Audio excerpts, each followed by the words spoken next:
vai gritar. Um contraponto, Simon, eu achei interessante, eu concordo isso, que alguns falam, eu tenho ódio do Holocausto, etc, etc. Só que, pena que agora está me fugindo, porque eu já li esse livro tem uns 20 anos. É um livro publicado por Oxford, onde 2 sociólogos judeus e 2 não judeus fizeram um estudo de caso detido com sobreviventes do Holocausto. Tabulado, com regras e tudo. E o que eles perceberam? Isso que foi fantástico. Por isso que eu falei que o Hitler não tirou a fé. Quem foi para o Holocausto? Ateu, agnóstico, digo dos judeus, ateu, agnóstico, não religioso, continuou da mesma forma. E os que foram religiosos voltaram com mais fé. Ou seja, a conclusão desse estudo acadêmico foi que, em termos de fé, o Holocausto não fez diferença para o judeu, nem para construir, nem para tirar. E muitos que usavam o Holocausto como argumentação para não acreditar em Deus não eram sobreviventes. Eram pessoas que ou estavam distantes e olhavam para aquilo e falavam assim, como pode... Onde estava Deus em Auschwitz? Até um livro que foi escrito com esse título. Como é que Deus podia estar lá? Mas esse ponto de vista de questionar Deus a partir do sofrimento foi dos que estudaram o Holocausto. Mas os sobreviventes... Quem tinha fé, voltou com fé. Eu achei isso fantástico. Eu vou depois lembrar o nome do livro. Eu concordo, e isso para as pessoas que tiveram a experiência, mas quem viu e estudou e observou o que aconteceu, isso teve um impacto muito significativo e as pessoas pensam assim, como é que pode, mesmo que isso não atinja um indivíduo diretamente, como é que isso pode ter acontecido se... Deus tem aliança com Israel, Deus fez isso, fez aquilo, isso não é uma coisa que possa ser considerada. Tem um estudioso, até eu vou procurar aqui, que trabalha isso e tem uma frase interessante, né? Aqui até na página do livro 1052 aqui, o problema do mal no judaísmo contemporâneo foi profundamente revisitado por causa da tragédia do Holocausto. A maioria dos pensadores mais recentes tem rejeitado a ideia de uma teodiceia retributiva depois da Segunda Guerra Mundial. Alguns, como Eliezer Berkowitz e Emil Fackenheim, consideram até mesmo obsceno procurar explicar pela justiça retributiva a morte de milhões de crianças inocentes. Todavia, vários judeus recentes têm focalizado o problema de ângulos distintos. Aí tem uma série de outros pensadores mencionados. Então, uma parte dos estudiosos falaram, olha, pessoal, não dá para a gente tentar explicar mais nada. Não tem sentido. Tentar dizer que há uma razão por trás disso... Não, o que não teve, assim, uma questão, uma teoria racional do porquê. Mas eu digo assim, o perder a fé... O Elie Wiesel... Sim. Ele fez aquele livro que depois até fizeram uma adaptação dele, Deus no Tribunal. Eu esqueci como é que ficou o título mesmo, onde ele fez um conto, que ele é sobrevivente, faleceu, sim. Era sobrevivente do campo de concentração, e aí ele criou uma peça de teatro, Deus no Banco dos Réus, onde ele mostra como se Deus estivesse sendo levado à corte na época da Inquisição. E eles fizeram uma readaptação dele na Alemanha, de um filme, assim, Deus no Banco dos Réus, onde eles pegaram a estrutura dele, só que colocaram no Holocausto. Sei.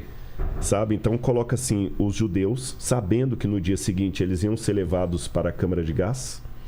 Então eles começam a sentar, e como um era advogado, o outro era juiz, o outro era médico, o outro era professor de religião, o outro era filósofo, o outro era rabino, eles simularam um julgamento de Deus ali. E é fantástico, porque cada um vai dando um argumento, contra-argumento, as questões da teodiceia e tudo. E no final, eu vou dar esse spoiler aqui, porque não é filme para entretenimento, é um filme para pensar, então eu vou dar o spoiler. No final, o tribunal condena Deus. Condena Deus justamente sobre Mas Deus se defende em algum momento? Tem um advogado de defesa de Deus. Ah, tá. Você entendeu? E eles condenam Deus sob a égide justamente do que o Sayão falou. Não tem explicação isso aqui. Sim. Então, como não tem explicação, ele é culpado. Só que a parte mais linda, que a gente arrepia, é que essa parte não está no Elie Wiesel. Eles colocam assim, aqueles homens que condenaram a Deus, quando eles entram para a câmara de gás, eles colocam... E quem montou o filme diz que pegou isso com testemunhas oculares de gente que sobreviveu, que soube que aconteceu isso. Eles entram na câmara de gás colocando a mão na cabeça, no lugar do kippah, e recitando Shema Israel Adonai Eloheinu Adonai Echad Baruch Atah Adonai Eloheinu Melech. O Senhor, sabe, eles entram recitando, e para quem está fora da cultura judaica não faz sentido. Se eles condenaram Deus, como é que eles entram fiéis a Ele? Mas é justamente esse o ponto que o Sion falou. Eles condenaram a Deus no sentido que, se olharmos pelo ponto de vista da racionalidade, da teodiceia retributiva, seja lá que nome filosófico bonito queira dar, a gente não vai ver explicação para isso. Ele está condenado pela racionalidade, mas ainda que a nossa racionalidade não alcance o que ele permite que aconteça, ainda assim, ele é Eloheinu, nosso Deus, entendeu? Então, assim, não vamos deixar de cumprir o nosso voto com ele. Eu acho que tem duas coisas assim distintas nessa história. É uma coisa difícil para o pessoal no nosso mundo ocidental entender muito bem. É que uma parte da expressão religiosa judaica, ela é um elemento cultural e corporativo. Então, por exemplo, você pega um judeu ateu, ele vai no Yom Kippur.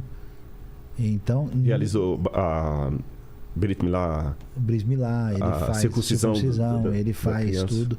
E é curioso porque, assim, ninguém exclui um judeu por falta de fé ou por ateísmo. Ele diz, o cara não é ateu, ele está ateu.